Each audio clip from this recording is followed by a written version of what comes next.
नमस्कार साथियों, कलाम एकेडमी के यूट्यूब चैनल पर आपका स्वागत है। आज जो हमारा लेक्चर है वो बाहरी विश्व से भारत के सांस्कृतिक संबंध, इस टॉपिक से विगत सालों में रीट में जो क्वेश्चन आए हैं उनके बारे में हम डिस्कशन करेंगे। डिस्कशन शुरू करने से पहले जो हमारा आज से पहले एक लेक्चर हुआ, कल जो लेक्चर रहा, उसके बारे में थोड़ी सी बातचीत कर लेते हैं। क्योंकि आप लोगों ने इससे पहले के जो हमारे 3 लेक्चर हुए कलाम एकेडमी के, वो गंगाधर जी से पढ़े थे। आगे भी गंगाधर जी पढ़ाते रहेंगे क्योंकि अभी उनकी तबीयत थोड़ी ठीक नहीं है। तो ये जो बीच में 1-2 लेक्चर आए हैं वो हमें बनाने का अवसर मिला है। कल का जो लेक्चर था वो हमारे पाठ्यक्रम का हिस्सा है। हमारे पाठ्यक्रम में जो गुप्तोत्तर काल है तो वहाँ से कमोबस हर एक साल 1-2 सवाल ज़रूर बनते हैं। अब चूँकि वो जो टॉपिक है वो साउथ इंडिया के थे, चोल, पल्लव, चालुक्य, राष्ट्रकूट, इनका जनरली हम पढ़ते नहीं हैं। हमारे पाठ्यक्रम में भी इतनी विस्तृत रूप से ये दिए हुए नहीं है। तो वहाँ से अगर सवाल बनता है तो वो या तो हम स्किप कर देते हैं या फिर गलत होने की संभावना रहती है। और चूँकि कल की क्लास हमारी थोड़ी स्पीड ज़्यादा थी, इस कारण भी आपको ऐसे लगा होगा कि थोड़ा गोचमोच हो गया है। आज हम बड़े आराम से, इत्मीनान से पढ़ेंगे। और ये टॉपिक भी कल वाले जैसा ही टॉपिक है। इसमें बहुत ज़्यादा क्रमिकता नहीं है कि जैसे मौर्य काल, गुप्त काल, सिंधु सभ्यता, वैदिक सभ्यता, इसके बारे में जो हम पढ़ते हैं उस प्रकार से लगातार कंटिन्यूटी जैसा सब्जेक्ट नहीं है। यहाँ बीच बीच में सवाल ऐसे आएंगे जिनमें जो इतिहास की एक प्रमुख विशेषता है कि क्रमबद्धता होनी चाहिए, वो क्रमबद्धता टूटेगी। क्रमबद्धता भले ही टूटे, लेकिन आज जो हमारी चर्चा रहेगी उस चर्चा में मुख्य जोर यही रहेगा कि इन पक्ष से जो सवाल आते हैं उन सवालों को हम सही कैसे करें और ज़्यादा गहराई के साथ पढ़ के, चाहे कितना ही टफ क्वेश्चन आ जाए, उनको हम एग्ज़ाम में अंक कैसे बटोरें। अपनी चर्चा स्टार्ट करें उससे पहले ये देख लेते हैं कि बाहरी विश्व से भारत के सांस्कृतिक संबंध से आशय ये है कि प्राचीन काल के अंदर भारत का दुनिया के अन्य पक्षों के साथ, अन्य क्षेत्रों के साथ किस प्रकार से संबंध जुड़ा। जैसे कि आप लोगों ने सिकंदर का नाम सुना होगा। सिकंदर यूनान के रहने वाले थे और मौर्य काल से पहले जो मगध के ऊपर नंदू का शासन था, उस समय इनका भारत के साथ संबंध है। तो वहाँ से भी सवाल है आज एक। उसके बाद हम देखते हैं मौर्योत्तर काल के अंदर हिंद यूनानी आए, कुषाण आए, शक आए, उनका भी बाहरी विश्व के साथ भारत के सांस्कृतिक संबंधों का पक्ष है, वहाँ से भी एक सवाल है। उसके बाद में हम देखते हैं कि गुप्त काल के अंदर हुणों का आक्रमण हुआ। साथ ही साथ फाहियान जो चीनी यात्री था, भारत बौद्ध धर्म का अध्ययन करने के लिए आया, तो उनका भी भारत का बाहरी विश्व के साथ सांस्कृतिक संबंध है। अगर हम गुप्तोत्तर काल की बात करें तो प्रसिद्ध चीनी यात्री हैंसांग हर्षवर्धन के काल में बौद्ध धर्म का अध्ययन करने आया, तो वो भी अपनी पुस्तक में भारत के बारे में, भारत के सांस्कृतिक पक्षों के बारे में कुछ न कुछ लिखते हैं, तो वहाँ से भी सवाल बनेगा। इसके साथ साथ चूँकि प्राचीन भारत के अंदर 750 से लेके 1200 ईस्वी तक का जो समय है उसको पूर्व मध्यकाल भी बोला जाता है। प्राचीन काल का अंतिम एरा है ये। तो उस समय राजस्थान के अंदर कौन कौन सा सांस्कृतिक विकास हुआ, कौन कौन से राजनीतिक पक्ष हमारे सामने उभर के आए, वहाँ से भी सवाल बनेगा। अब जहाँ राजस्थान का क्वेश्चन आएगा वहाँ देखना कोई न कोई विदेशी एलिमेंट है, उसका कनेक्शन है, तभी वो क्वेश्चन यहाँ पे हमने लाने का प्रयास किया। उसके अलावा मध्यकाल के अंदर भी कौन कौन से विदेशी यात्री थे जो भारत में आए और उन्होंने भारत से जाने के बाद में कुछ ऐसे ग्रंथ लिखे जिनका उस समय के भारत का सामाजिक, राजनीतिक, आर्थिक सभी पक्षों का बहुत ही विस्तृत विवरण है। आज की ये जो हमारी क्लास है ये रीड के साथ साथ जो एक्सप्लेनेशन है, अन्य अगर आप कोई दूसरा एग्ज़ाम दोगे तो उसमें भी लाभदायक होगा। आशा है कि आज अगर हमारी स्पीड थोड़ी धीरे रहेगी तो आपको ये टॉपिक है इंटरेस्टिंग लगेगा। चलो स्टार्ट करते हैं। पहला क्वेश्चन आपकी स्क्रीन पर है दोस्तों। पहला क्वेश्चन ये है कि हिंद यूनानी शासकों के बारे में जानकारी का मुख्य स्रोत क्या है। देखो यहाँ 2 टर्म्स है, एक तो हिंद यूनानी और एक मुख्य स्रोत। तो आप पहले एक बार अपने दिमाग में रिवाइंड कीजिए कि आप हिंद यूनानी शासक किनको समझते हैं। सबसे पहले हम इसका आंसर देख लेते हैं। इसका आंसर नेगेटिव अप्रोच से देखें तो बौद्ध साहित्य और जैन साहित्य नहीं हो सकता, क्योंकि बौद्ध और जैन साहित्य हैं इसमें धर्म से संबंधित पक्षों का ज़्यादा विवरण है, राजनीतिक पक्षों का कम विवरण है। और चूंकि हिंद यूनानी शासकों के बारे में जानकारी राजनीतिक पक्ष से जुड़ी हुई है और विदेशी के बारे में जुड़ी हुई है, तो यहाँ तो आने का सवाल ही नहीं है। ए और बी में से कोई आंसर होगा। राइट आंसर देख लेते हैं हम। इसका राइट आंसर है दोस्तों सिक्के। सिक्कों के बारे में ये कहा जाता है कि हिंद यूनानियों ने जो भारत के अंदर सिक्के चलवाए, उन सिक्कों से हमें ये पता चलता है कि ये जो सिक्का है किस हिंद यूनानी शासक ने चलाया। अभी हम चर्चा करेंगे कि भारत के अंदर प्राचीन काल में सिक्कों का जो विकास है, उस विकास में हिंद यूनानी शासकों का क्या योगदान है। उससे पहले हम ये जो हमारा ऑप्शन नंबर 1 है यात्रियों का वृत्तांत, इसके बारे में देख लेते हैं कि यहाँ से अगर फ्यूचर में कोई सवाल बनेगा तो कैसे बनेगा। देखिए, यात्रियों के वृत्तांत की अगर हम बात करें तो भारत के अंदर सबसे पहले जो यात्री आया, या यात्री नहीं उसको हम दूत कह सकते हैं, वो थे मगस्थनीज। आप सोचिए वो मगस्थनीज किसके दरबार में आए थे? मौर्यों में चंद्रगुप्त मौर्य के दरबार में आए थे। उनकी एक पुस्तक है इंडिका। उस इंडिका से हमें उस काल की बहुत सारी जानकारियां प्राप्त होती है। आगे एक क्वेश्चन आएगा तब हम इसको और डिटेल से देखेंगे। उसके अलावा देखो आप, गुप्त काल के अंदर एक यात्री आए थे जिनका नाम था फाहियान, जिन्होंने अपना ग्रंथ लिखा जिसका नाम था फोकोकी। उससे भी हमें गुप्तकालीन बहुत महत्वपूर्ण जानकारियाँ मिलती है, आर्थिक, सामाजिक, राजनीतिक पक्षों के बारे में विस्तृत जानकारी मिलती है। उसके बाद में एक और विदेशी यात्री आए भारत में जिनका नाम था हेनसांग, चीनी यात्री थे और उनकी किताब का नाम था शीयुकी। उससे भी हमें गुप्तोत्तर काल की महत्वपूर्ण जानकारी मिलती है। तो ये प्राचीन भारत के यात्रियों के विवरण में 3 महत्वपूर्ण यात्री थे। इनके अलावा और भी यात्री थे, लेकिन ये महत्वपूर्ण पक्ष माने जाते हैं। अब हम ये देख लेते हैं कि जो सिक्के हैं इनसे हिंद यूनानी शासकों के बारे में कैसे जानकारी मिलती है। हमारे डिस्कशन को आगे बढ़ाते हैं। डिस्कशन में देखो, हिंद यूनानी शासक है, इसका हम 2 प्रकार से विभाजन कर सकते हैं। एक तो यूनानी शासक और एक हिंद यूनानी शासक। ध्यान रहे, जब भी आप सिकंदर के बारे में बात करोगे तो वो हिंद यूनानी नहीं, यूनान के हैं और यूनान से संपूर्ण विश्व को जीतने का जो लक्ष्य लेके आगे बढ़े, उसी लक्ष्य के तहत 326 ईसा पूर्व में सिकंदर सिंधु नदी के तट पर पहुंचे और फिर उन्होंने भारत विजय के लिए रणनीति बनाना शुरू किया। आप लोगों ने पढ़ा ही होगा, इनका राजा पोरस के साथ युद्ध हुआ और उस युद्ध में राजा पोरस ने बड़ी वीरता का परिचय दिया। हालांकि पोरस युद्ध हार गए, लेकिन सिकंदर की जो सेना थी पोरस की वीरता को देखते हुए आगे बढ़ने से इनकार कर दिया और सिकंदर को फिर वापस अपने मूल देश जाना पड़ा। हालांकि ये मूल देश पहुंचे नहीं और 323 ईसा पूर्व के अंदर इनकी बेबीलोन में मौत हो गई। बेबीलोन में ही इनकी डेथ हो गई बीच में। ये भी एक फैक्ट यहाँ रखना। सिकंदर का झेलम नदी के किनारे जो पोरस के साथ युद्ध हुआ, उस युद्ध को यूनानी जो इतिहासकार है वो हाइडेस्पीज का युद्ध के नाम से लिखते हैं। अभी जो हमारे पीछे के 3 लेक्चर हुए थे उनके बाद में एक टेस्ट हुआ था, उसमें 20 क्वेश्चन आए थे। उनमें एक सवाल आया था कि सप्त सिंधु प्रदेश है वो आर्यों का जो क्षेत्र था, तो आप पहचानिए उस सप्त सिंधु प्रदेश में हमने झेलम नदी का एक प्राचीन नाम था, उसके बारे में भी चर्चा की थी। आप कमेंट बॉक्स में लिखिए कि उस युद्ध को उस नदी के नाम से भी जाना जाता है, कौन सा युद्ध था। हम अपनी चर्चा के साथ उसकी भी चर्चा करेंगे। अब हम ये देखते हैं कि ये जो प्रारंभ में यूनानी शासक आए, इन यूनानी शासकों ने जो सिक्के हैं उनके बारे में भारतीय संस्कृति को क्या योगदान दिया। देखो, यूनानियों से पहले भारत में जो सिक्के बनते थे उनको पंचमार्क सिक्के बोला जाता था। पंचमार्क सिक्कों को ही इतिहास में एक अन्य नाम से जाना जाता है जो कहलाता है आहत सिक्के। आहत सिक्के, आहत का मतलब होता है चोट मारना। यदि किसी धातु के ऊपर आप चिन्ह अंकित करना चाहते हो तो उस धातु को गर्म करके चोट मारोगे, पंच मारोगे। पंच मारने और या चोट मारने के कारण ही इसको पंचमार्क या आहत सिक्के कहा जाता है। और भारत में यूनानियों से पहले यही सिक्के चलते थे जो बहुत ज़्यादा अच्छी गुणवत्ता के भी नहीं होते थे, आकार में भी सुडौल नहीं होते थे और सामान्यतः ये तांबे वगैरह इनके बनते थे।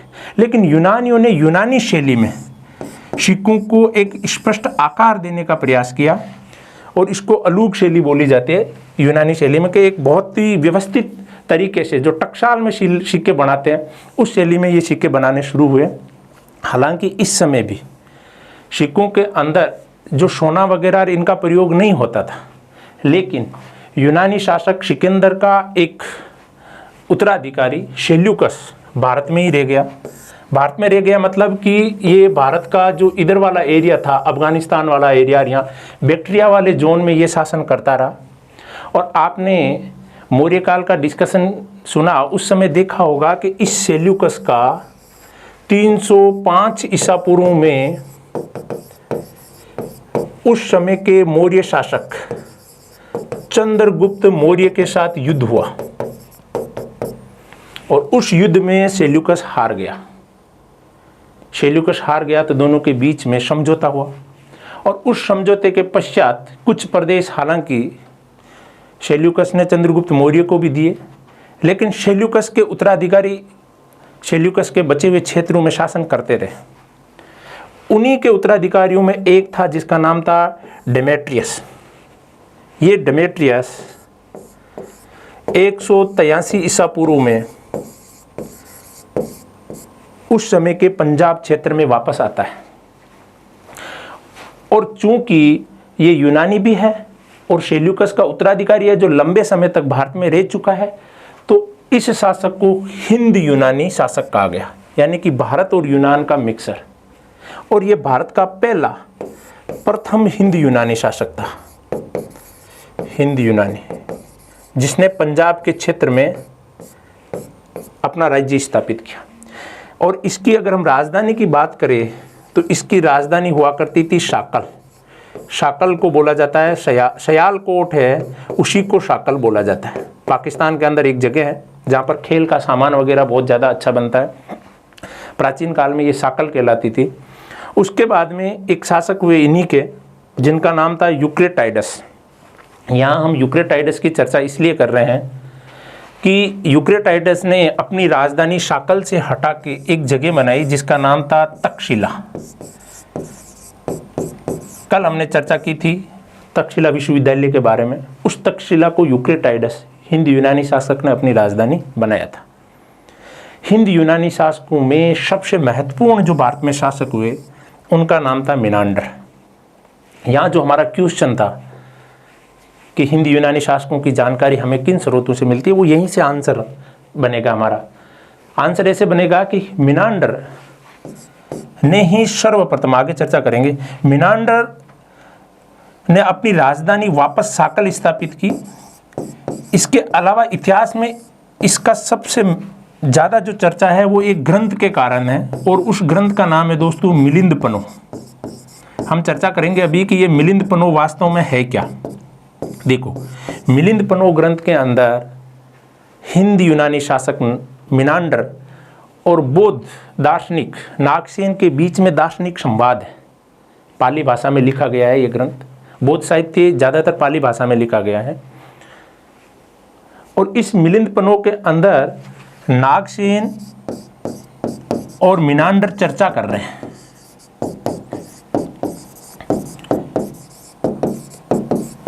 पाली भाषा में है ये। और उस संवाद के बाद में नागसेन के तर्कों से मिनांडर इतने प्रभावित हुए कि उन्होंने बौद्ध धर्म को भी अपनाया। तो हिंद यूनानी और यूनानी शासकों के बारे में आपको डिफरेंस का पता रहना चाहिए। यहाँ पर यूनानी शासक स्पष्ट तौर पर कोई बहुत अच्छे सिक्के नहीं चला रहे हैं, लेकिन तांबे के सिक्के जरूर चला रहे हैं। सिक्कों के आकार में थोड़ा परिवर्तन कर रहे हैं, गुणवत्ता में परिवर्तन कर रहे हैं। और आगे हम देखेंगे कि हिंद यूनानी शासक हैं वो तो स्पष्ट तौर पर सिक्के चला रहे हैं भारत में, और सोने के जो सिक्के सर्वप्रथम हिंद यूनानी शासकों ने ही भारत में चलाए थे। अभी हमने एक डिस्कस किया था, हिंद यूनानियों में भी एक शासक हुआ मिनांडर। मिनांडर को भारत में सोने के सिक्के चलाने का पहला सौभाग्य प्राप्त हुआ।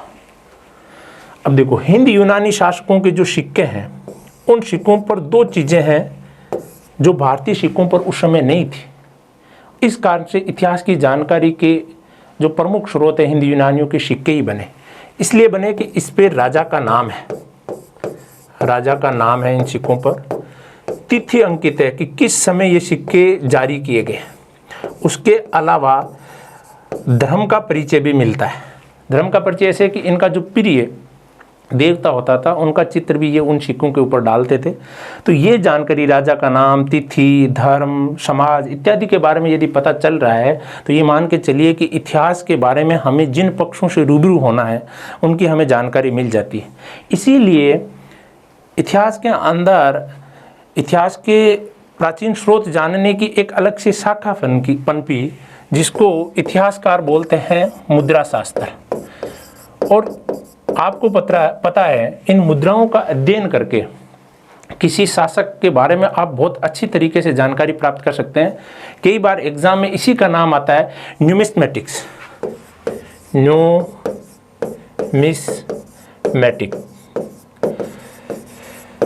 हिंद यूनानियों के बारे में इसी शाखा से हमें ज़्यादा जानकारी मिलती है। हम यहाँ चर्चा कर लेते हैं कि सोने के सिक्के सर्वाधिक शुद्ध भारत में किसने चलाए। भारत में कुषाणों ने चलाई। कुषाण मौर्योत्तर काल के फेज में हमारे सामने आते हैं। कुषाणों में सोने का पहला सिक्का जो चलाया उस शासक का नाम भी कई बार पूछ लेते हैं एग्जाम में। प्रथम सिक्का जो चलाया उसका नाम था विमकदफेसिस, विमकदफेसस। और अगर सर्वाधिक शुद्ध सिक्के चलाने की बात करें तो वो एक प्रसिद्ध शासक हुआ था जिसका नाम था कनिष्क। आप लोगों ने बहुत पढ़ा होगा कनिष्क के बारे में। कनिष्क के काल में जो 78 ईसा पूर्व है, वहीं से आपको पता है भारत के अंदर शक संवत की शुरुआत हुई थी। साथ ही साथ जो हम बौद्ध धर्म के बारे में पढ़ते हैं, चतुर्थ बौद्ध संगीति है, वो कनिष्क के शासनकाल में ही कुंडलवल कश्मीर के अंदर संपन्न हुई थी, जिसमें बौद्ध धर्म स्पष्ट तौर पर 2 शाखाओं में विभाजित हो गया, हीनयान और महायान। इसके साथ साथ अगर सोने के सिक्कों की सर्वाधिक संख्या कभी एग्जाम में पूछी जाए किसके काल में जारी हुए थे, तो वो है दोस्तों गुप्त काल। देखो, सर्वप्रथम हिंद यवन, सर्वाधिक शुद्ध कुषाण, सर्वाधिक संख्या में गुप्त काल। देखो, गुप्त काल में हम ये देख लेते हैं कि सिक्कों की गुणवत्ता है, गुणवत्ता में कमी आ गई है। गुणवत्ता में कमी का मतलब है मिलावट। सिक्के ज़्यादा जारी हो रहे हैं तो सीधी सी बात है, अगर संख्या में ज़्यादा होंगे तो मिलावट तो करनी ही पड़ेगी। गुप्तों के अंदर सर्वाधिक मिलावट का सवाल भी कई बार एग्जामों में पूछ लेते हैं। जिस गुप्त शासक के काल में हुआ उसका नाम था दोस्तों स्कंदगुप्त। स्कंदगुप्त के जो सिक्के हैं वो सर्वाधिक मिलावट के हैं, सोने के सिक्के। तो सिक्कों के बारे में प्राचीन इतिहास से अगर कोई सवाल बनेंगे, आपको पता है पिछला डिस्कशन जो हमने किया था, गुप्त काल में जो सोने के सिक्के होते थे उनको क्या कहा जाता था, आप एक बार कमेंट बॉक्स में लिखिए। गुप्त काल में सोने के सिक्के होते थे, सिंपल सवाल है, उनको क्या बोला जाता था। और चांदी के सिक्के होते थे, उनको क्या बोला जाता था। देखो, सोने के जो सिक्के थे उनको बोला जाता था दिनार, और चांदी के जो सिक्के होते थे उनको बोला जाता था रूपक। ये 2 फैक्ट भी आपसे एग्जाम में कई बार पूछ सकते हैं, आप इसका स्क्रीनशॉट ले सकते हैं। अपने डिस्कशन को आगे बढ़ाते हैं। पहला क्वेश्चन डिस्कस होने के बाद में हम आगे बढ़ते हैं दूसरे क्वेश्चन की तरफ। सवाल नंबर 2 सीधा जंप कर गया। अभी हमने जो पढ़ा था वो हिंद यूनानी, यानी कि मौर्यों के बाद में और मौर्योत्तर काल के जो शासक थे उनके बारे में पढ़ा, और ये सीधा गुप्तोत्तर काल का आ गया। गुप्तोत्तर काल में ही भारत की भूमि से सवाल नहीं है, ये विदेशी भूमि से सवाल है। देखो, क्वेश्चन पढ़ते हैं कि कम्बुज स्थित अंगकोर वाट का विष्णु मंदिर किसने बनाया। रीट 2015 के अंदर सवाल पूछा है, काफ़ी अच्छा सवाल है।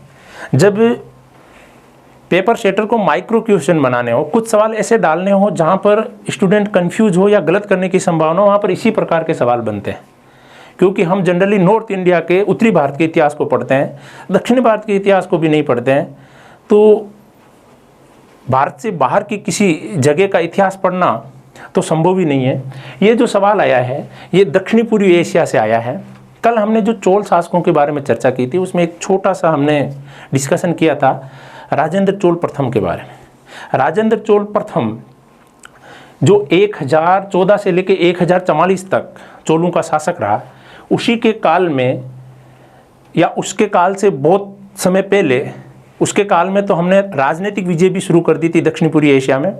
उसके काल से बहुत समय पहले, लगभग 500 साल पहले, एक ऋषि हुए जिनका नाम था कौंडिन्य। ये एक ब्राह्मण थे और ये भारतीय वैदिक संस्कृति को दक्षिण पूर्वी एशिया में फैलाने के लिए दक्षिण पूर्वी एशिया में जाते हैं। और वो जिस क्षेत्र में जाते हैं वो क्षेत्र बाद में हिंद चीन के नाम से कहलाता है। और वहाँ पर वो धार्मिक के साथ साथ राजनीतिक, पहले धार्मिक जो हमारी सांस्कृतिक विरासत है उसको फैलाते हैं, उसके बाद में वहाँ पर राजनीतिक तौर पर आने वाली पीढ़ी वहाँ शासक के तौर पर हमारे सामने आती है। देखो नामों से आपको लग रहा होगा कि ये नाम तो भारतीय हैं, दक्षिण भारतीय राजाओं के नाम जैसे लगते हैं। हम यहाँ आंसर देख लेते हैं। देखो इसमें सीधा आंसर देखना होगा हमें। इसका आंसर है सूर्यवर्मा द्वितीय। सूर्यवर्मा सेकंड ने विष्णु मंदिर बनवाया था। लेकिन हमारी डिस्कशन को हम यही नहीं रखते हैं। देखो ये आपको चित्र में दिखाई दे रहा है, यूनेस्को की विश्व विरासत सूची में शामिल है, ये वर्ल्ड हेरिटेज साइट है ये विष्णु मंदिर। और दुनिया का सबसे बड़ा अगर हिंदू परिसर देखें, हिंदू मंदिर का परिसर, तो यही है। यहाँ हम ये देख लेते हैं कि ये जो कम्बोज है, इस कम्बोज को आजकल क्या बोला जाता है? आजकल बोला जाता है दोस्तों कंबोडिया, जिसकी राजधानी नोम पे है। उसके बाद में हम देख लेते हैं कि ये अंगकोर वाट, ये क्या है? देखो अंगकोर वाट का मंदिर बनाया है सूर्यवर्मा द्वितीय ने, लेकिन जो ये अंगकोर वाट नगर है, ये अंगकोर वाट नगर की स्थापना अगर देखें तो इन्हीं में से किसी एक शासक ने की है। यहाँ नहीं है, सॉरी, वो जय वर्मा सेकंड है। जय वर्मा सेकंड है। जय वर्मा सेकंड ने जो लगभग 9वीं शताब्दी के प्रथम जो हाफ है उसमें हुए, उन्होंने अंगकोर वाट नगर बसाया और उसी नगर के अंदर सूर्यवर्मा सेकंड ने ये मंदिर बनवाया। इस मंदिर के चारों ओर एक बहुत गहरी खाई है। अगर हम उसको हवाई जहाज से देखेंगे तो आपको ऐसे लगेगा कि एक झील है जिसके बीच में ये मंदिर एक टापू के रूप में है। लगभग 160 हेक्टेयर में बना हुआ है ये। यहाँ कम्बुज का हम अध्ययन कर लेते हैं। कम्बुज हिंद चीन का ही भाग है। यहाँ एक कॉन्सेप्ट आ जाता है कि हिंद चीन के और कौन कौन से भाग हैं। प्राचीन काल के अंदर जो ज्योग्राफिकली क्षेत्र था उसका, कौंडिन्य ऋषि के बारे में हम पढ़ ही चुके हैं। इतिहास में इन्हीं की चर्चा होती है कि इन्होंने ही भारतीय संस्कृति को दक्षिण पूर्वी एशिया या हिंद जो चीन क्षेत्र है उसमें फैलाया। ये हिंद चीन वाला जो कम्बुज है, इसको चीनी साहित्य में भी एक नाम से जाना जाता है जिसका नाम है फुनान। कई बार एग्जामों में पूछ लेते हैं फुनान का वर्तमान नाम क्या है, कंबोडिया है, या फिर कम्बुज को चीनी साहित्य में क्या बोलते हैं, फुनान बोलते हैं। यहाँ हम इनकी चर्चा कर ही चुके हैं, आप इसका स्क्रीनशॉट ले सकते हैं। अंगकोर वाट मंदिर के निर्माता है, ये 12वीं सदी के हैं। देखिए आप 1113 से 1145 तक का इनका कार्यकाल है। इसके अलावा हम ये भी देख चुके हैं कि अंगकोर वाट को राजधानी और नगर के रूप में स्थापित 1802 से लेके 1850 तक एक शासक हुए जिनका नाम था जय वर्मा सेकंड। देखो इन शासकों के बारे में ज़्यादा डिटेल से हमें नहीं देखना, बस विश्व विरासत स्थल होने के कारण ये सवाल बनने की संभावना रहती है। क्योंकि इनका कनेक्शन भारत से है, इसलिए संभावना रहती है कि यहाँ से कोई ना कोई सवाल पूछ ले। अदरवाइज इन शासकों के बारे में डिटेल, हम भारतीय शासकों की भी इतने डिटेल से नहीं पढ़ते तो इनकी क्यों पढ़ेंगे। आगे बढ़ते हैं। यहाँ हम हिंद चीन है, इस कॉन्सेप्ट को समझ लेते हैं। यहाँ से भी कमोबस हर एक साल इंडिया लेवल पर या राजस्थान के लेवल पर जो एग्ज़ाम होते हैं वहाँ से कोई ना कोई क्वेश्चन जरूर बनता है। यहाँ दो कॉन्सेप्ट है हमारे सामने कि दक्षिणी पूर्वी एशिया एवं भारत का संबंध एक तो हिंद चीन से था, एक पूर्वी द्वीप समूह से था। अगर आप भारत का ऐसे मैप देखोगे तो ये इधर वाला जो क्षेत्र है, ये वाला जो क्षेत्र है यहाँ, ये तो यहाँ ये जो क्षेत्र है यहाँ मलका स्ट्रीट वगैरह आ जाती है। इस क्षेत्र का भारत के साथ संबंध दो प्रकार से है। एक तो हिंद चीन, हिंद चीन में ये 5 पक्ष आते हैं, कम्बुज, चंपा, ब्रह्मा, श्याम, मलय प्रायद्वीप। और अगर हम पूर्वी द्वीप समूह में देखें तो पूर्वी द्वीप समूह में सुमात्रा, जावा, बोर्नियो और बाली आते हैं। देखो ये नाम तो आज भी वैसे के वैसे ही है, लेकिन ये नाम आज बदल गए, यहाँ से सवाल बनता है। तो देखो कम्बुज है, इसको आजकल बोला जाता है कंबोडिया। चंपा है, इसको आजकल बोला जाता है लाओस। लाओस का जो क्षेत्र है उसको चंपा बोला जाता है।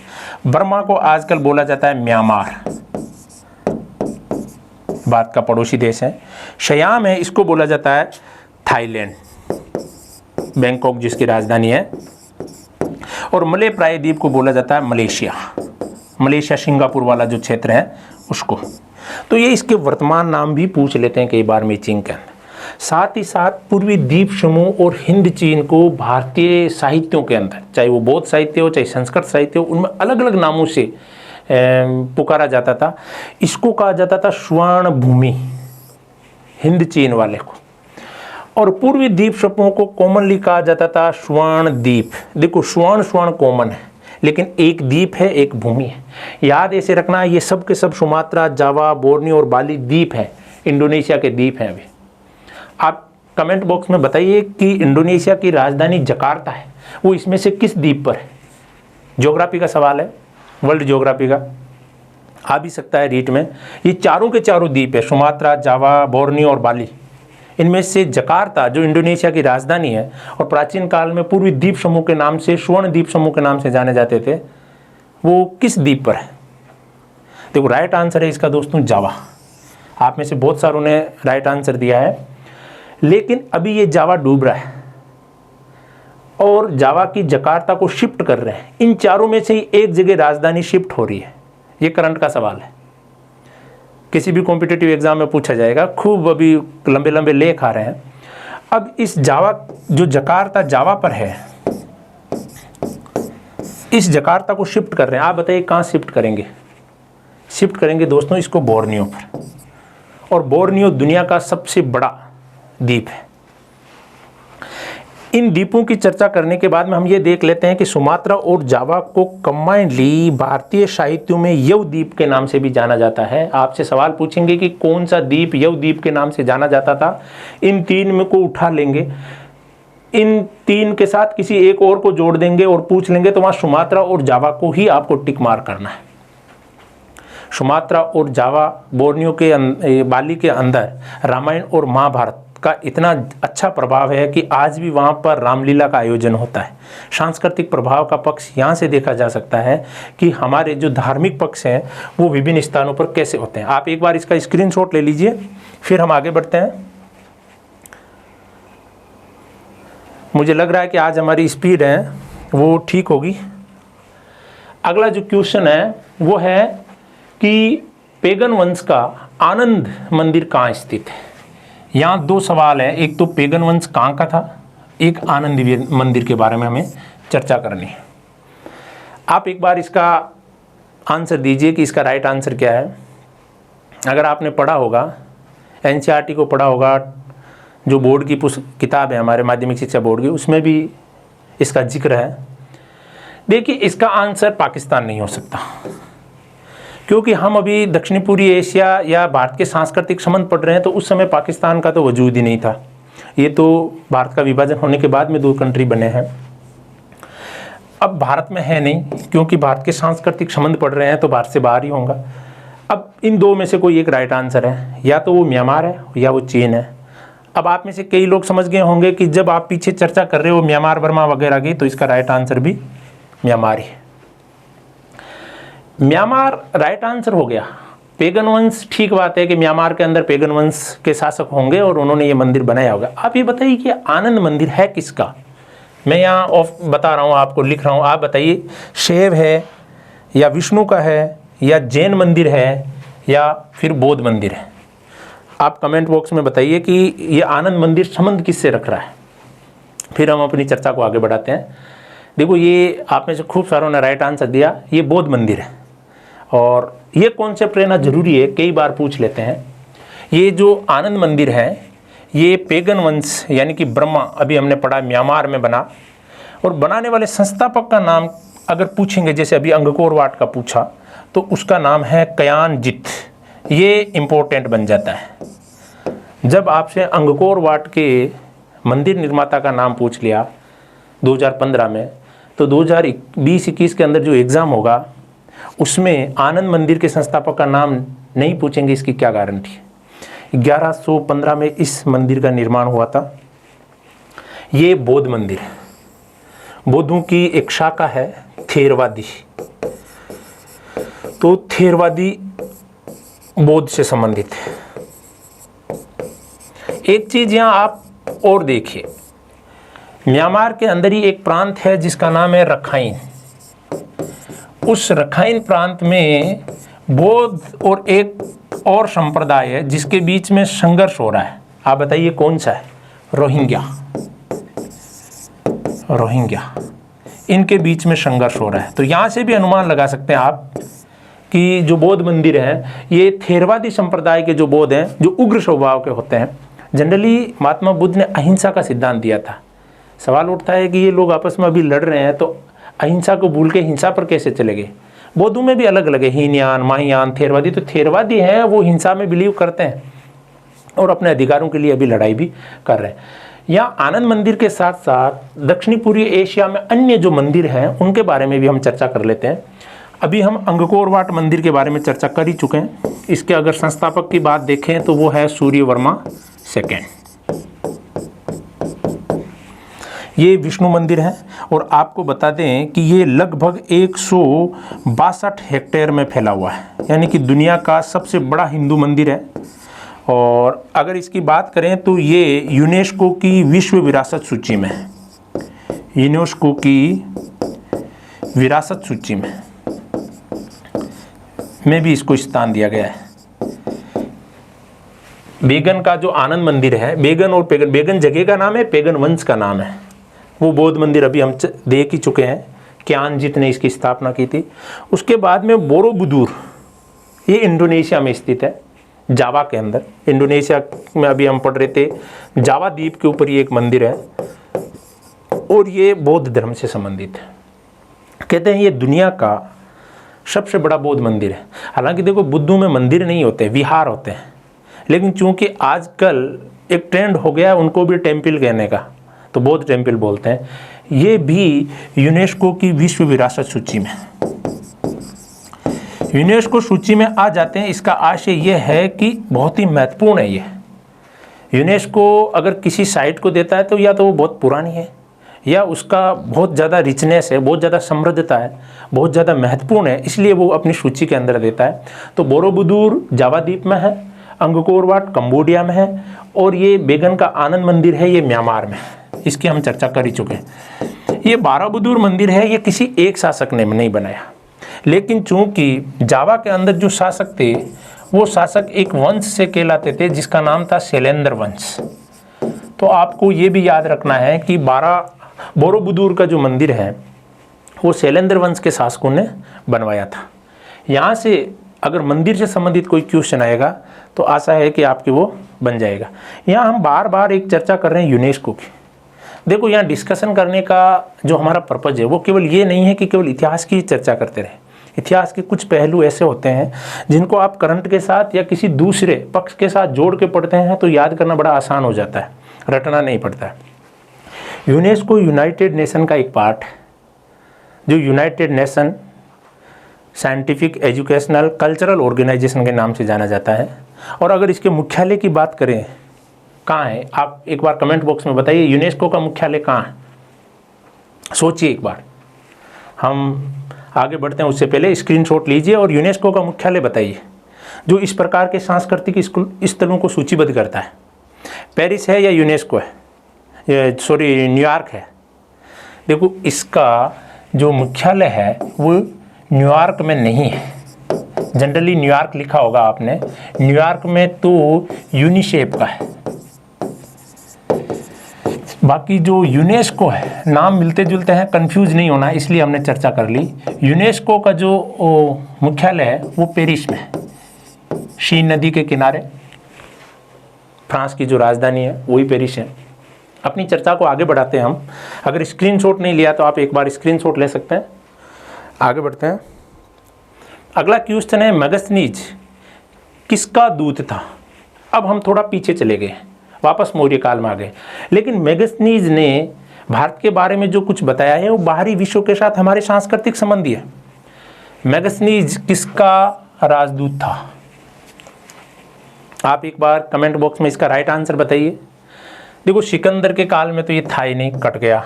विल्सन प्रथम हम कभी पढ़ते नहीं है, नाम भी आज ही सुना है हमने, ये नहीं है।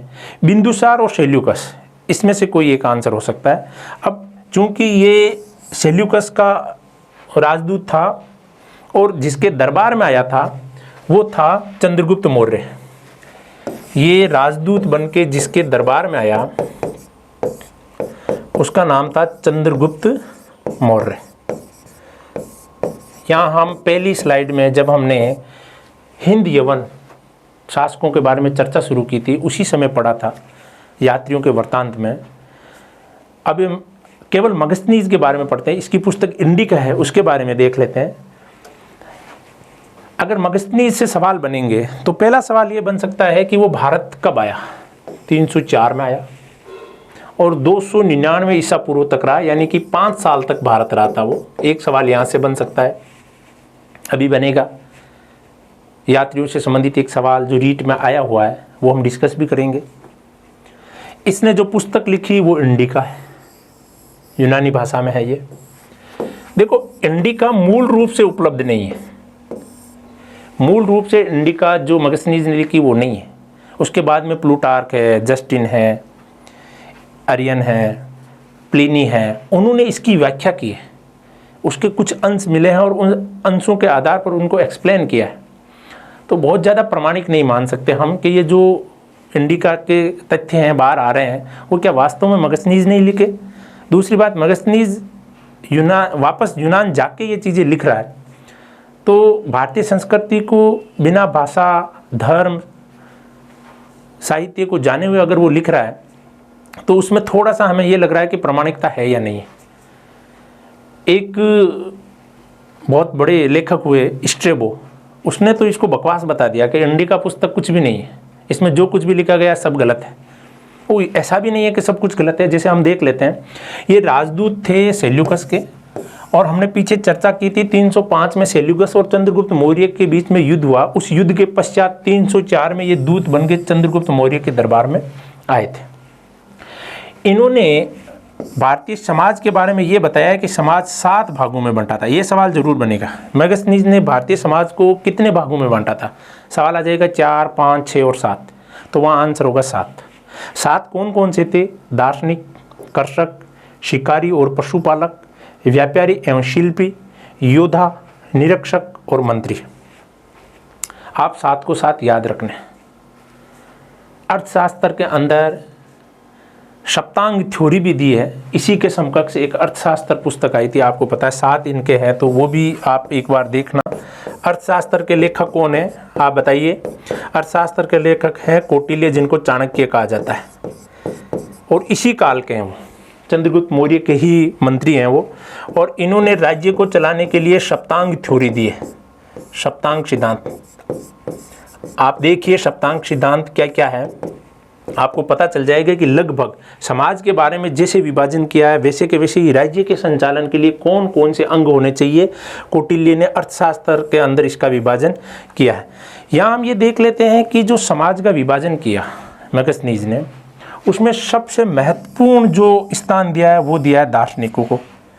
आपको पता है खुद अगर लेखक है, दार्शनिक है, तो अपनी ही बिरादरी को सबसे श्रेष्ठ साबित किया है इन्होंने कि सबसे उच्च स्थान है मगस्थनीज के अनुसार वो समाज में दार्शनिकों का।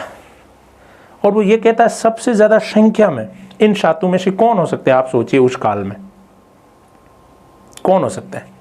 योद्धा होंगे या कर्षक? तो वो कहते हैं कि कर्षक है, सर्वाधिक संख्या में कर्षक है। मगस्थनीज ने भारतीय समाज के साथ साथ धर्म के बारे में भी बताया है, और उन्होंने ये कहा है कि भारतीय लोग 2 देवताओं की पूजा करते हैं। एक का नाम है डायोनिशियस और दूसरे का नाम है हेराक्लिस। ये आप इंपॉर्टेंट मान लीजिए, कई बार कॉम्पिटिटिव एग्जामों में ये सवाल पूछा जाता है। अगर आपने स्क्रीनशॉट नहीं लिया है तो पीछे वाले का एक बार आप स्क्रीनशॉट ले सकते हैं।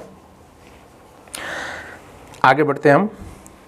धर्म के बारे में जो 2 देवताओं का उल्लेख किया है, ये दोनों के दोनों यूनानी देवता है और ये दोनों के दोनों भारतीय देवता है। यानी कि उन्होंने डायोनिशियस को जैसा यूनान में देखा वैसी की वैसी पूजा होते हुए शिव के रूप में भारत में देखी, इसलिए शिव की तुलना डायोनीशियस से कर डाली उसने। और जैसा हेराक्लिस की पूजा यूनान में होती है, वैसी की वैसी इन्होंने कृष्ण की पूजा होते हुए देखी भारत में। देखो हेराक्लिस में के आ रहा है और कृष्ण में भी के आ रहा है, तो यहाँ के से आप तुलना कर सकते हैं, भूलेंगे नहीं। डायोनीशियस में देखो ये शे आ रहा है और शिव में भी ये शे आ रहा है, तो ये फिर आपके परमानेंट इस मेमोरी में रह जाएगा। यहाँ कंफ्यूज होने की संभावना होती है। देखो ट्रिक वहीं पे इस्तेमाल कीजिए जहाँ पर दो में से किसी एक को चूज करना हो। अगर बहुत सारों में से बहुत सारों को चुनना हो तो वहाँ ट्रिक काम नहीं आएगी, वहाँ आपको कॉन्सेप्ट ही लगाना पड़ेगा। इसके अलावा मैगस्थनीज ने अपनी जो इंडिका है उसमें नगर प्रबंध का भी उल्लेख किया है। अभी पीछे एक जो क्वेश्चन भी आया था लास्ट टेस्ट में, उसमें 6 समितियां होती थी और प्रत्येक समिति में 5 सदस्य होते थे, यानी कि एक नगर को चलाने के लिए 6 × 5 30 सदस्यों की एक पूरी की पूरी नगर परिषद हुआ करती थी मौर्य काल में। ये जानकारी इंडिका के अंदर मैगस्थनीज ने दी है, काफ़ी अच्छी जानकारी है ये। मौर्य शासक के राजमहल की तुलना शूशा एवं एकबतना से की है। शूशा और एकबतना के महल यूनान के अंदर बहुत ही सुंदर महल हैं, उन महलों की तुलना इंडिका में मैगस्थनीज ने की है। हमने चर्चा की थी दोस्तों, आप एक बार रिकॉल कीजिए, कौन सा विदेशी यात्री था जिसने चंद्रगुप्त मौर्य के महलों को देवदूतों के द्वारा निर्मित बताया था। शूशा और एकबतना मैगस्थनीज ने बता दिया, लेकिन चंद्रगुप्त मौर्य के महलों को, चंद्रगुप्त मौर्य के महल हैं, उनको देवदूत निर्मित किसने बताया? आप एक बार रिकॉल करो, हमने डिस्कस किया है पीछे जो मौर्य काल में गंगाधर जी ने डिस्कस किया था, उसमें ये आया था। उसका आंसर है दोस्तों फायन। ये तुलनात्मक अध्ययन इतिहास में बहुत जरूरी है। चाहे आप वनडे एग्जाम की तैयारी कर रहे हो, चाहे आप रिटन एग्जाम की तैयारी कर रहे हो, अगर तुलनात्मक अध्ययन नहीं करोगे तो फिर आपको इतिहास को रटना पड़ेगा। और इतिहास जितना रटा जाएगा उतना ही ज़्यादा बोरिंग होगा, उतना ही ज़्यादा आपको ऐसे लगेगा कि मुझे कुछ भी याद नहीं है। हम अपने डिस्कशन को आगे बढ़ाते हैं। अगला क्वेश्चन आपकी स्क्रीन पर है, काफ़ी पॉपुलर क्वेश्चन है, राजस्थान के हर एक एग्जाम में ये पूछा जाता है। त्राइन का युद्ध 1191 किसने जीता था? ये रीट 2012 में पूछा है। इतना इजी क्वेश्चन मुझे नहीं लग रहा अब रीट के एग्जाम में पूछा जा रहा होगा। देखो इस टाइप के जो क्वेश्चन होते हैं वो सभी को आते हैं। अभी जैसे हमने आनंद मंदिर के बारे में, अंगकोर वाट मंदिर के बारे में डिस्कस किया, ऐसे सवाल अगर 3-4 आ जाएंगे तो वो बहुत कम स्टूडेंट है जो सही कर पाएंगे, और वही क्वेश्चन आपको आपके चेन से दूर कर देते हैं। ये सवाल तो हर कोई सही करेगा कि त्राइन का प्रथम युद्ध पृथ्वीराज चौहान जो थर्ड था उसने जीता और दूसरा मोहम्मद गौरी ने जीता। संयोगिता और पृथ्वीराज चौहान की कहानी बहुत रोचक तरीके से सुनते हैं हम, लेकिन कहानी नहीं, यहाँ पर हमें तथ्यों की जरूरत है। एग्जाम में तथ्य काम आएंगे। जैसे यहाँ हम त्राइन के युद्ध के साथ साथ चौहान वंश के बारे में तथ्य देख लेते हैं एग्जाम के पॉइंट ऑफ व्यू से। देखो त्राइन का जो युद्ध है वो पृथ्वीराज चौहान और मोहम्मद गौरी के बीच में हुआ। अगर कई बार सवाल पूछेंगे तो ये त्राइन के मैदान के बारे में पूछे, ये हरियाणा में है। देखो हरियाणा में ही एक और मैदान है जिसका नाम है पानीपत, और पानीपत के इतिहास में 3 लड़ाइयाँ हुई। Panipat first, second, third. अभी पानीपत मूवी आई थी, वो पानीपत थर्ड के बारे में, 1761 के अंदर जो पानीपत हुआ उसके बारे में। उसके अलावा 1526 में भी पानीपत हुआ है, 1555 में भी हुआ है, और उसके बाद में 1761 में हुआ है। ये भी हरियाणा में, और त्राइन भी हरियाणा में। ये 2 युद्ध हुए थे। इसमें से प्रथम युद्ध में पृथ्वीराज चौहान है, उनको विजय मिली, और दूसरे युद्ध में मोहम्मद गौरी जीत गए। पढ़ते हैं हम कि मोहम्मद गौरी को पहले युद्ध में परास्त करने के बाद पृथ्वीराज चौहान विलासिता में डूब गए, उनका पीछा नहीं किया, पीछा करके उनको मार डाल दे तो शायद पृथ्वीराज चौहान अलग रंग रूप में होते। लेकिन ये सब इतिहास की बातें हैं, वहाँ से कोई सवाल नहीं बनेगा। सवाल यहाँ से बनेगा, देखिए कि चौहान है जो राजस्थान के इतिहास में चौहान 2 प्रकार से हमारे सामने आते हैं। एक है सांबर के चौहान और दूसरे हैं नाडोल के चौहान। अगर सांबर के चौहानों की हम बात करें तो उनके संस्थापक है वासुदेव चौहान। 551 ईस्वी के अंदर चौहान वंश की स्थापना की थी, और बाद में सांबर झील और हर्षनाथ मंदिर भी इन्होंने बनवाए थे। सांबर झील से सवाल बन सकता है क्योंकि अभी जो प्रवासी पक्षी थे उनकी पीछे एक अचानक एक रहस्यमयी तरीके से मौतें हुई थी। तो सांबर झील के बारे में अगर एग्जाम सेटर क्या होगा, वो ऐसे ही सवाल उठाएगा। आप ये मान के चलिए स्कूलों में जो पढ़ा रहे हैं प्रिंसिपल या कॉलेज का कोई लेक्चरर वही सवाल बनाएगा और वो अपने आसपास से ही सवाल उठाएगा। तो सांबर से ये सवाल बन सकता है, क्योंकि ये बर्निंग है कि सांबर झील की स्थापना किस चौहान शासक ने की थी। तो वहाँ पर वासुदेव आ जाएगा। नाडोल की जो शाखा, नाडोल का जो एरिया है वो पश्चिमी राजस्थान में है, जालोर, सिरोही और बाड़मेर वाला एरिया, बाड़मेर में। तो इसके जो संस्थापक थे वो थे लक्ष्मण चौहान।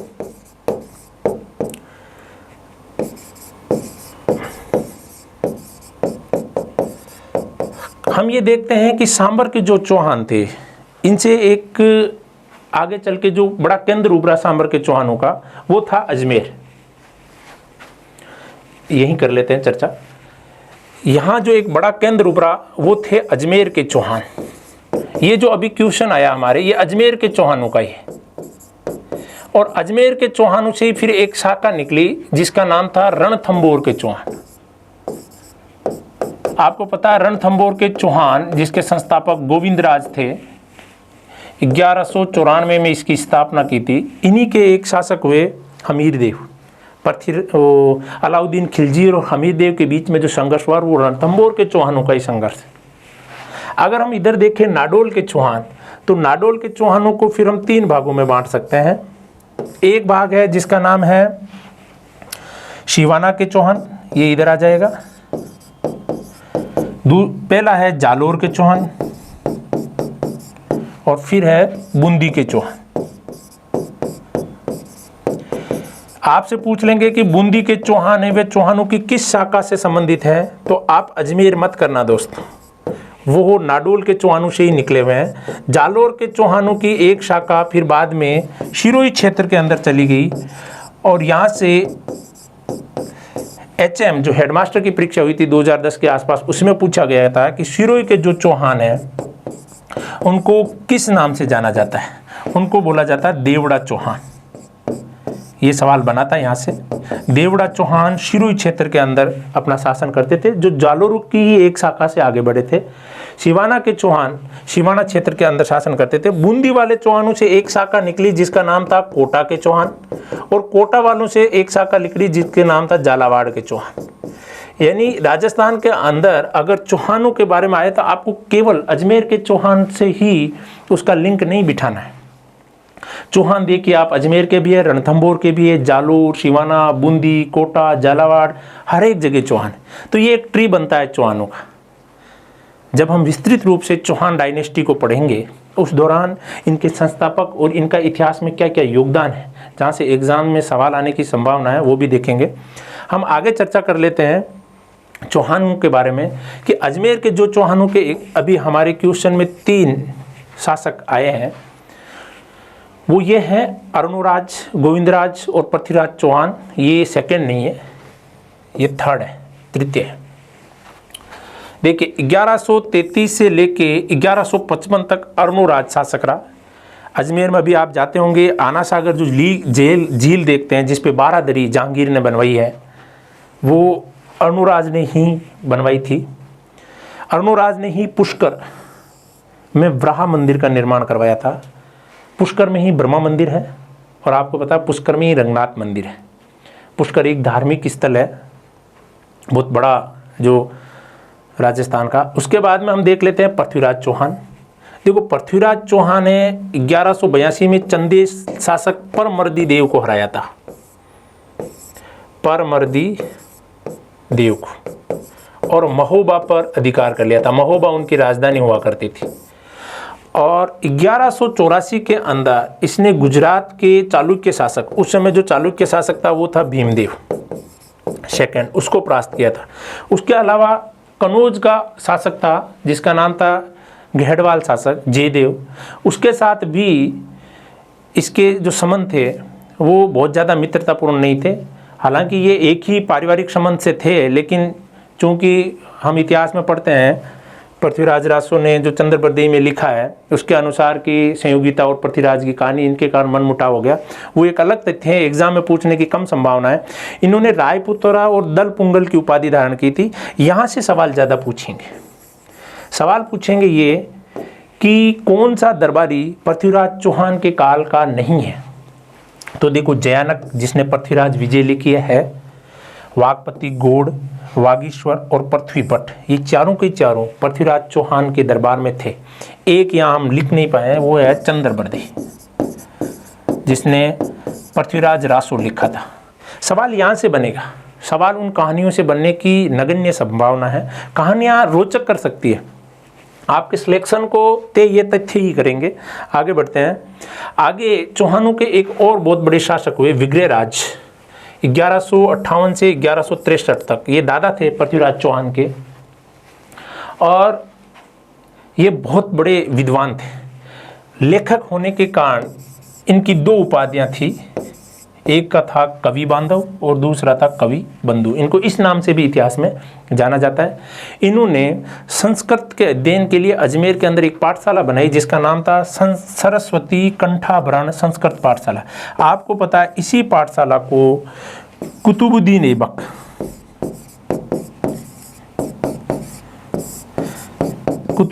ऐबक ने ध्वस्त कर दिया था, और ध्वस्त करके एक मीनार बनवाई जिसको कहा जाता है 2.5 दिन का झोंपड़ा। ये जो 2.5 दिन का झोंपड़ा है, इसके अंदर जो पत्थर यूज किए गए हैं वो सरस्वती कंठाभरण पाठशाला के हैं, उसको तोड़ के ही बनाया गया है। इन्होंने एक नाटक लिखा संस्कृत के अंदर जिसका नाम था हरिकेली नाटक। आपसे पूछेंगे कि कौन से चौहान शासक है जिसने हरिकेली नाटक लिखा, तो उसका आंसर आप विग्रहराज चतुर्थ करना। आज अजमेर, जयपुर, टोंक जो पानी पी रहे, जो बिशलपुर बांध है, उस बांध की नींव बिशल सागर बांध के रूप में टोंक के अंदर विग्रहराज चतुर्थ ने ही रखी थी। ये काफ़ी महत्वपूर्ण तथ्य है। आज का जो हमारा पानी जल पेयजल का जो स्रोत है वो भी ये बना के चले गए 1158 से 63 के बीच में जो थे वो। चौहान वंश से और भी बहुत सारे सवाल बनेंगे, जब ऑफलाइन या ऑनलाइन में विस्तृत कक्षा होगी उस दौरान हम देखेंगे। आज की हमारी डिस्कशन को आगे बढ़ाते हैं। अगला क्वेश्चन है, ये क्वेश्चन वैसे तो विदेशियों के साथ भारत के जो सांस्कृतिक संबंध है वो नहीं, उससे नहीं बन रहा है, लेकिन चूंकि ये सभी के सभी विदेशी यात्री हैं और ये मध्यकाल में भारत आए थे, तो सवाल यही बनेगा। हम ये देख लेते हैं कौन से फ्रांसीसी यात्री ने 6 बार भारत की यात्रा की। अभी हम जब मैगजीन्स की चर्चा कर रहे थे तब हमने वहाँ डिनोट किया था कि आपसे समय भी पूछा जा सकता है। जब यहाँ 6 बार यात्रा का फैक्ट डाल दिया तो वहाँ समय क्यों नहीं पूछा जाएगा। ऐसा ही हेनसांग और फायान के बारे में भी पूछा जा सकता है। यहाँ सबसे पहले हम ये देख लेते हैं, थेवनोट तो नहीं होगा, ये कोई बहुत चर्चित विदेशी यात्री नहीं है जो मध्यकाल में भारत आया। मनुची, बर्नियर और ट्रेवर्नियर में ही होगा। आप कमेंट बॉक्स में आंसर दीजिए, क्या आंसर हो सकता है। इसका राइट आंसर है दोस्तों ट्रेवर्नियर। हम इन मनुची, बर्नियर और ट्रेवर्नियर के बारे में चर्चा कर लेते हैं, और मुझे आशा है कि यहाँ से कोई ना कोई क्वेश्चन आपसे एग्जाम में जरूर पूछा जाएगा। एक बार आप इसकी पहले स्क्रीनशॉट ले लीजिए। देखो, ट्रेवर्नियर है वो 1638 से 1663 तक भारत में रहा और 6 बार भारत आया। देखो, 6 बार भारत आया, इसका मतलब आप अनुमान लगा सकते हो कि वो कोई ना कोई व्यापारी होगा। व्यापारी तो बार बार घूमते हैं, और उस जमाने में अगर फ्रांस का यात्री बार बार भारत आता है तो उसका कोई ना कोई उद्देश्य होगा, और आर्थिक उद्देश्य ही था। ये हीरा व्यवसायी था, हीरों का व्यापार करता था, व्यापारी था। आप पहचानिए 1638 से 1663 तक किन का काल है। ये काल मुगल काल है, और मुगलों में 2 शासकों का काल है। एक काल है शाहजहां, और शाहजहां के बाद में औरंगजेब। 2 शासकों के काल में ये भारत आया, और इसने एक पुस्तक लिखी ट्रेवल इन इंडिया। उस पुस्तक के आधार पर वहाँ 1676 के अंदर ये किताब लिखी गई है दोस्तों। फ्रांस में ये किताब लिखी, और भारत में जब ये 6 बार आया तो उसने क्या क्या देखा उसके बारे में इन्होंने बताया है। तो ये जो मुगल काल में आया और इस दौरान की आर्थिक स्थिति के बारे में काफ़ी प्रकाश डालता है, ये काफ़ी महत्वपूर्ण ग्रंथ है। उसके बाद में हम देखते हैं निकोलो मनुची। ये इटली का यात्री था और ये 1653 से लेकर 1708 तक आया। तो ये मान के चलिए ये शाहजहाँ के शुरू 1-2 साल तक रहा और उसके बाद में औरंगजेब के काल में ही ये रहा। और इसने एक किताब लिखी जिसका नाम था स्टोरियो दी मोगोर। ये भी एग्जाम में पूछते हैं कौन से विदेशी यात्री ने स्टोरियो डी मोगोर नामक पुस्तक लिखी थी, तो वो मनुची हो जाएगा। और निकोलो मनुची किस देश के विदेशी यात्री थे जो भारत आए? इटली का। ये भी सवाल बन सकता है। यहाँ से सवाल एक और बन सकता है, ये मूल रूप से इसका जो पेशा था, यानी ये जो काम करता था वो था तोपची, तोप चलाने का काम करता था। और ये जिसकी तोप चलाता था उसका नाम था दारा शिको। आपको पता है दारा शिको शाहजहाँ का ही बेटा था, औरंगजेब का भाई था, उसकी तोप चलाने का काम करता था। और जब दारा शिको परास्त हो गया तो उसके बाद में इसने अपना पेशा चेंज कर लिया, पेशा बदल लिया और ये डॉक्टर बन गया, चिकित्सक बन गया। देखो कितना आसान होता था उस ज़माने में कि आप तोप चलाने, जो हथियार चलाते चलाते आप सुई चलाना या फिर बीमारियों का इलाज करना भी सीख सकते हो। वहाँ आज की तरह बंधे हुए जो जॉब होते थे वो नहीं करते थे, अपने मन के अनुसार काम करते थे। ये इटली का यात्री था, ये आपको याद रखना है। अगला जो यात्री है वो है फ्रांसीसी बर्नियर। ये भी 1656 से लेके 1717 तक आया था, यानी कि ये औरंगजेब के साथ साथ उत्तरवर्ती जो मुग़ल शासक थे, फर्रुखशियार वगैरह, मोहम्मद शाह वगैरह, उनके काल में भी रहा, काफ़ी लंबे समय तक रहा। तो यहाँ सबसे ज़्यादा लंबे समय तक वही रहा। बर्नियर एक फ्रांसीसी यात्री था। साथ ही साथ ये उत्तराधिकारी युद्ध में साक्षी था, यानी कि युद्ध को देख रहा था। ये उत्तराधिकारी युद्ध 1658 में लड़ा गया दोस्तों, जिसमें एक तरफ दारा शिको थे और दूसरी तरफ औरंगजेब का गुट था। शाहजहाँ की मृत्यु के बाद में कौन मुगल बादशाह बनेगा, इसको लेके ये युद्ध लड़ा गया था। और इन्होंने, फ्रांसीसी बर्नियर ने मुगल साम्राज्य के बारे में travel in the Mughal empire नाम से पुस्तक लिखी है। इस स्लाइड से सवाल यही बनेंगे कि इस लेखक की पुस्तक कौन सी है और किस किस देश के यात्री है। France, Italy, France. और इनका काल देखिए, कमोबस ये सब के सब 17वीं शताब्दी में आ रहे हैं, 1638, 53, 56। तो इस फेज के इन विदेश यात्रियों के बारे में आपको ये जानकारी तो याद रखनी है। इसके साथ साथ चूंकि इन 3 ऑप्शन के साथ अगर हम मध्यकाल के अन्य जो विदेशी यात्री उनके बारे में चर्चा कर लेते हैं तो हमारी ये चर्चा एक फुल क्लास की तरह यहीं पे ऐसे मान के चलो कि मध्यकाल के विदेशी यात्रियों की हो जाएगी।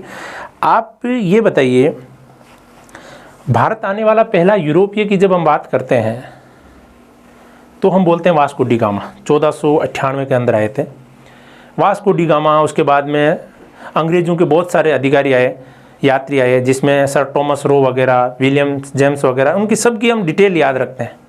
और वहाँ से सवाल आता है तो इजी सवाल आता है, वो बन भी जाता है। लेकिन क्या हम मध्यकाल के दौरान आए हुए इन यात्रियों के बारे में भी पढ़ते हैं, जहाँ से अगर सवाल आ गया तो मोस्ट प्रोबेबली ये चांस है कि वो सवाल बनेगा नहीं, बनेगा तो भी हम तुक्का लगा के आएंगे। तो पहले वाले इन 3 यात्रियों को, इसकी एक बार आप स्क्रीनशॉट ले लीजिए। हम इन 5 यात्रियों के बारे में और देख लेते हैं, हमारी चर्चा संपूर्ण हो जाएगी। सबसे पहले है मार्को पोलो। देखो मार्को पोलो भी इटली के यात्री हैं। मार्को पोलो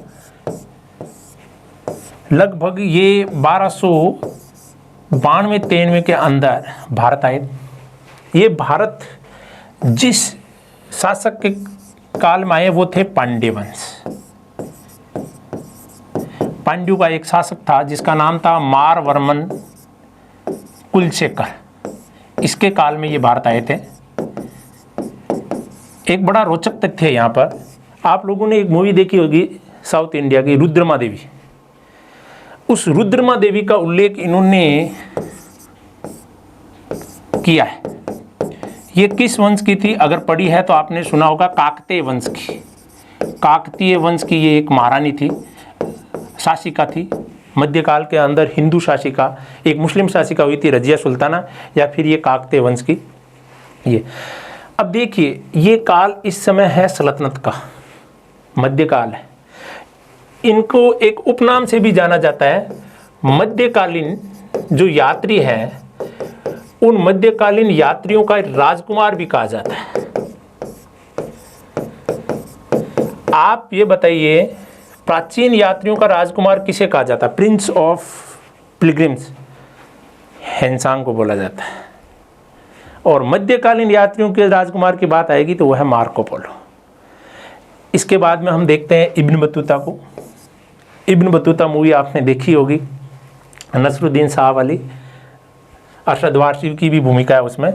ये भारत 1337 से लेके 1347 तक रहे। मैं पहले ये फेज इसलिए लिख रहा हूँ कि इस समय आपको पहचानना है कि कौन सा तुगलक शासक था जिसके काल में ये आए। देखो, उस शासक को बोला जाता है MBT।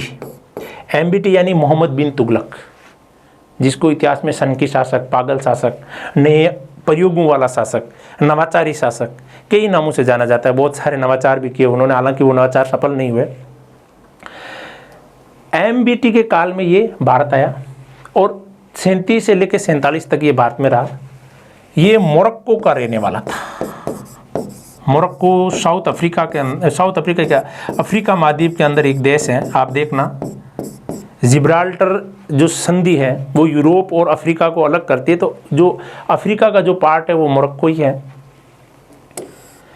यहाँ हम ये देख लेते हैं कि इन्होंने एक पुस्तक लिखी भारत से जाने के बाद में, और काफ़ी महत्वपूर्ण पुस्तक है जिसका नाम है रहला।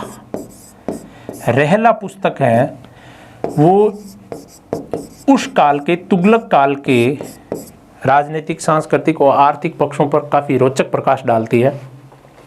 तो इब्न बतूता की ये जानकारी हमारे काफ़ी फायदे की। उसके बाद में एक यात्री आए जिनका नाम था Niccolo Conti. Niccolo Conti Italy के यात्री थे, और इटली के यात्री होने के साथ साथ ये जिसके काल में आए वो राज्य था विजयनगर। यहाँ अब आपके एक कॉन्सेप्ट और बनता है कि ये विजयनगर क्या है। विजयनगर साम्राज्य में आए थे। विजयनगर साम्राज्य में एक शासक हुए जिनका नाम था देवराय प्रथम। देवराय प्रथम के समय, जिस समय ये आए वो समय था 1420 से लेके 22। इस समय ये विजयनगर आए। देखो, विजयनगर साम्राज्य दक्षिणी भारत के अंदर एक बहुत बड़ा हिंदू साम्राज्य था मध्यकाल के अंदर। ये जो हमारी अभी चर्चा हुई है MBT की, मोहम्मद बिन तुगलक के काल में ही आप लोगों ने इतिहास में पढ़ा होगा। 1336 के अंदर हरिहर राय और बुक्का राय दो भाई हुए थे, और उन भाइयों ने विजयनगर के अंदर संगम साम्राज्य की स्थापना की थी। और वो जो 1336 से संगम साम्राज्य स्थापित हुआ, उसी के आगे बढ़ के ये देवराय फर्स्ट के काल में निकोल कोंटी इटली का एक विदेशी यात्री आया था। यहाँ हम ये देख लेते हैं कि अब्दुल रजाक है, ये फारस का है। फारस आजकल ईरान हो गया है। ये भी विजयनगर साम्राज्य में ही आया था, और जिसके काल में आया, ये सवाल यहाँ जरूर बनता है, वो आया था देवराय सेकंड के काल में। और अगर इसका हम समय देखें तो वो है 1443 ईस्वी। एग्जाम में कंफ्यूज करने के लिए ये पूछेंगे कि अब्दुल रजाक एक फारस का विदेशी यात्री किसके शासनकाल में आया? देवराय फर्स्ट दे देंगे और हम फर्स्ट पे टिक मार करेंगे, गलत हो जाएगा, यहाँ सेकंड रखना है याद। अगला जो विदेशी यात्री है वो है दोस्तों डोमिगो पायस। डोमिगो पायस पुर्तगाल के विदेशी यात्री हैं, और ये भी विजयनगर साम्राज्य में आए। देखो, मध्यकाल के अंदर दिल्ली के बाद में एक लंबे समय तक सबसे बड़ा केंद्र जो रहा वो विजयनगर साम्राज्य ही रहा, जिनके हम्पी और बहुत सारे जो स्थल हैं आज भी विश्व विरासत सूची में शामिल है। और ये जिसके शासनकाल में आया था वो विजयनगर साम्राज्य का सबसे महान शासक हुआ, जिसका नाम था कृष्णदेव राय। कृष्णदेव राय। और इसका समय 1509 से लेके 1529 के बीच में है। इस समय ये शासन किया था। यहाँ एक बार ये समय आप नोट मत करना, क्योंकि ये कृष्णदेव राय का शासनकाल का समय है। कृष्णदेव राय के शासनकाल के समय ही ये आया था। एग्जैक्ट डेट मुझे भी याद नहीं है और ज़रूरत भी नहीं है, केवल डोमिगो पायस है उसको याद रखना कृष्णदेव राय के बारे। देखो, कृष्णदेव राय की जानकारी हमें एक विदेशी लेखक भी देता है जिसका नाम है बाबर। आप लोगों को पता होगा, बाबर ने खुद की एक आत्मकथा लिखी तुर्की भाषा में जिसका नाम है बाबरनामा। और उस बाबरनामा में वो तत्कालीन जब भारत आया था, इसी फेज में वो भारत आ रहा है, 1509 से लेके 1529 का जो काल है, इसी काल में भारत है वो। उस समय 2 हिंदू शासकों के नामों का उल्लेख कर रहा है। एक का नाम है कृष्णदेव राय और एक का नाम है राणा सांगा। राणा सांगा से तो उसकी प्रत्यक्ष मुठभेड़ भी होती है खानवा के युद्ध में। बाकी कृष्णदेव राय उस समय दक्षिणी भारत में एक महान शासक के तौर पर उभरा। ये बहुत बड़ा विद्वान भी थे और इनके दरबार में अष्टदिग्गज भी थे, 8 बड़े बड़े विद्वान रहते थे, जिनमें से एक थे तेनालीराम। इन्होंने खुद एक बहुत बड़े ग्रंथ की रचना की थी जिसका नाम था अमुक्तमाल्यात पार्वती परिणयम। तो ये जो जानकारी है विदेशी यात्रियों के साथ इन लेखकों की और कालक्रम की, इसका आप एक स्क्रीनशॉट ले लीजिए, ये काफ़ी महत्वपूर्ण है। आगे आने वाले एग्जामों में ये आपके लिए फ़ायदे के हो सकते हैं। तो आज हमने जो भारत का विदेशियों के साथ प्राचीन काल का और एक सवाल मध्यकाल का सांस्कृतिक संबंध पढ़े। आशा है कि आज हमारा लेक्चर है उसकी स्पीड भी थोड़ी धीरे रही होगी और स्क्रीनशॉट लेने का भी हमने अवसर देने का प्रयास किया है। साथ ही साथ चूँकि ये हमारा दूसरा लेक्चर था, हो सकता है कि हमारी स्पीड को लेके और जिस दृष्टि से हम समझाने का प्रयास कर रहे हैं उसमें थोड़ा तालमेल नहीं बैठ रहा होगा, लेकिन समय के साथ तालमेल बैठ जाएगा। जब तक हमारे प्रिय गुरुजी श्री गंगाधर जी ठीक नहीं हो जाते हैं, यहाँ आके लेक्चर देने की स्थिति में नहीं है, तब तक हमारी कंटिन्यू क्लास चलती रहेगी। आशा है आज का लेक्चर आपको ठीक लगा होगा। Thank you.